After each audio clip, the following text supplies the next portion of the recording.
When NBA Media Day finally started and Kawhi Leonard walked through that door, you could immediately anticipate what the questions were gonna be. Just curious, there's been a lot of talk. Do you have any reaction or statement regarding some of the things that have been alleged over the last month? What is your understanding of the endorsement deal that you had with the company? Did you perform any services for them?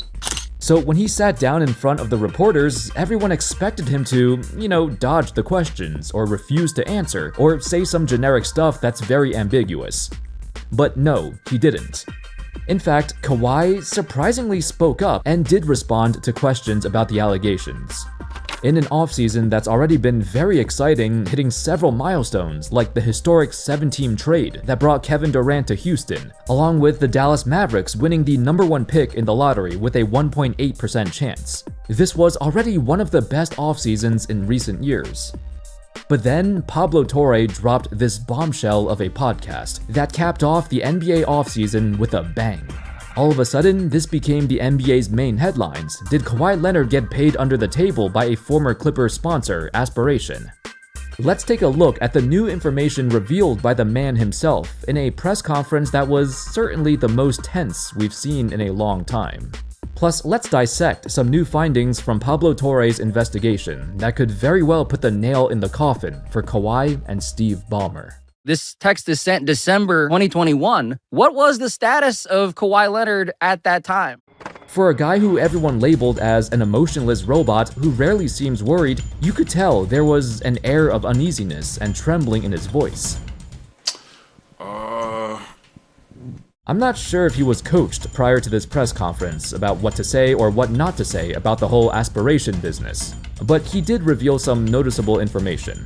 For one, he admitted Aspiration did indeed owe him money. Right, I think they said they owed you $7 million or something, right? I'm not sure. I gotta look back at the books, but no, it's more than that. A reporter asked him, "They owed you $7 million, right?" To which Kawhi responded, "I think it was more than that," but he wasn't sure. Kawhi basically admitted that he did indeed have some sort of contractual agreement with Aspiration, and he also confirmed that he did not get all the money he was owed because the company went bankrupt.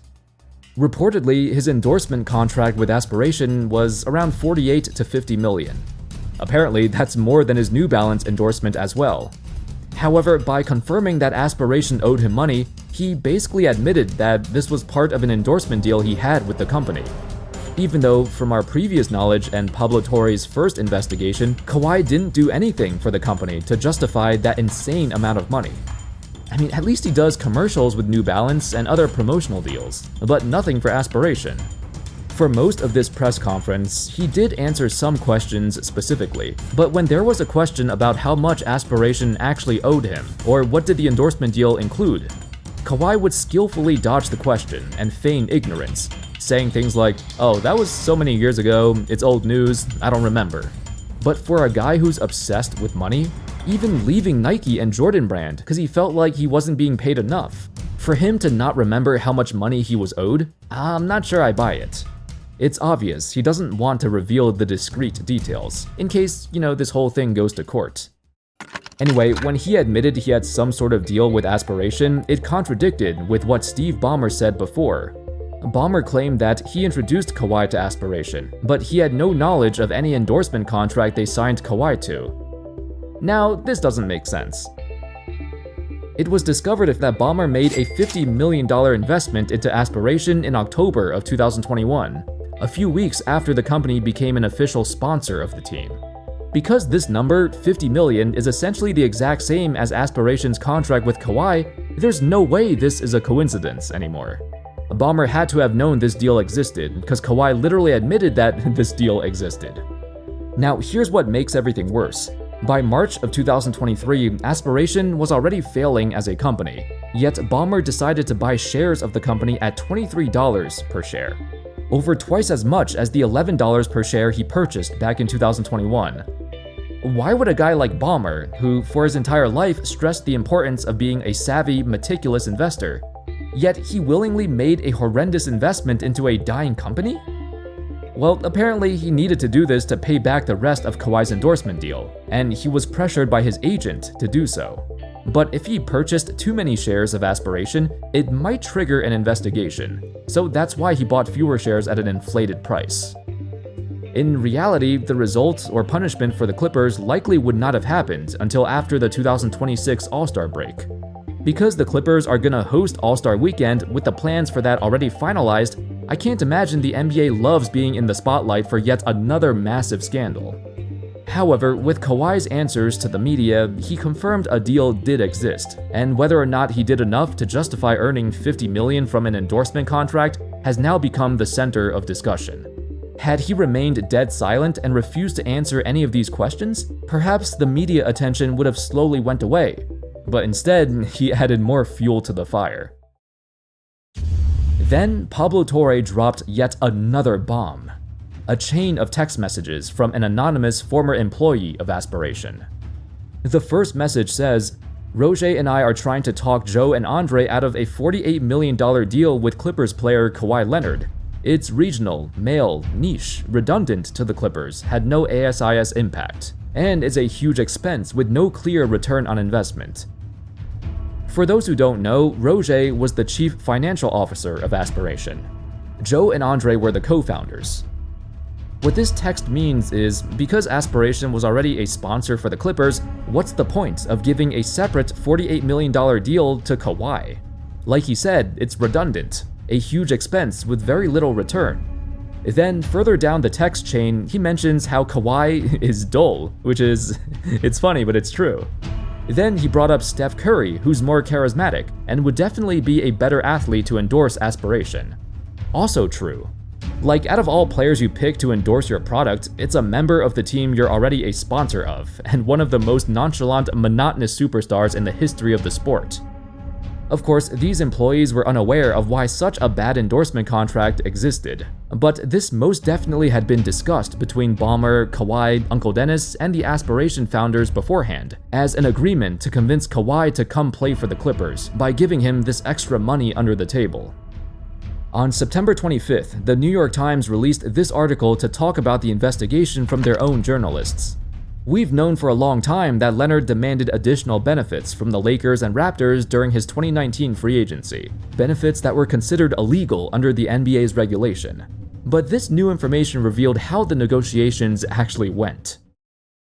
Upon hearing that Uncle Dennis and Kawhi sought an ownership stake in the Lakers, Jeannie Buss absolutely lost it. She laughed at the sheer audacity that Dennis would even make this request, and then dared him to go to other teams to try to do the same thing. One particular executive who was in the room with them had this to say about their negotiating tactics. Quote, "There's no beginning and there's no end to what he'd ask for. There's a bizarre expectation, not entitlement, but like a willingness to ask for crazy things." The issue the Lakers and Raptors had with Dennis was he was not a registered agent. He was just Uncle Dennis, Kawhi's uncle, yet he was demanding all these outlandish things.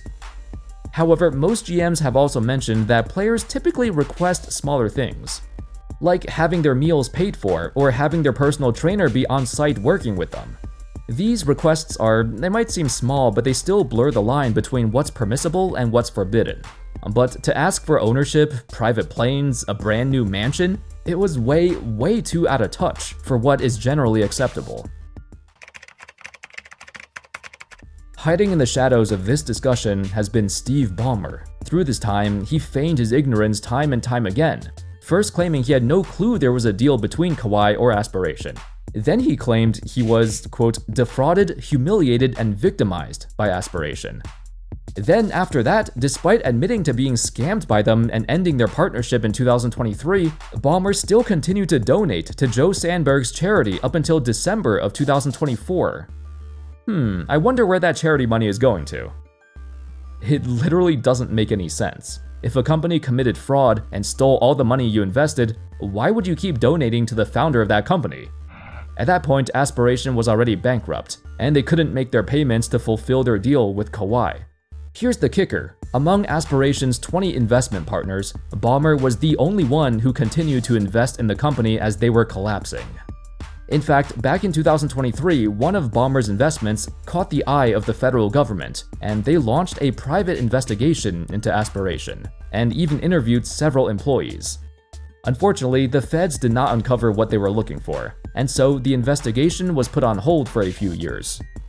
It was one of those former Aspiration employees who gave a tip to Pablo Torre to reopen this case. Because much like the text messages we saw, there was confusion of why Kawhi was given a ludicrous contract that made no sense financially. So perhaps even the lower employees knew that something bigger was going on. When the NBA launched its own investigation, their main focus were two things. One, did Kawhi actually do any promotional marketing during the course of his endorsement deal with Aspiration? And two, where did the money that Steve Ballmer invested into Aspiration go? The first one is much easier to track because marketing campaigns are all out in the public. For example, Kawhi has appeared in so many commercials and billboard ads for New Balance. And of course, he has his own signature line of shoes.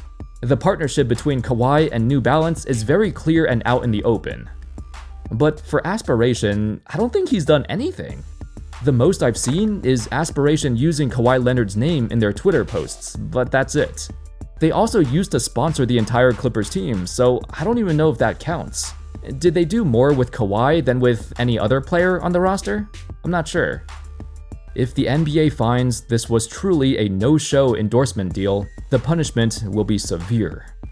Now, as for where the money that Steve Ballmer invested went to, well, I feel like that shouldn't be too hard to trace either. But I guess we'll see what happens, cause it seems like the Clippers are quite confident they'll get away with it.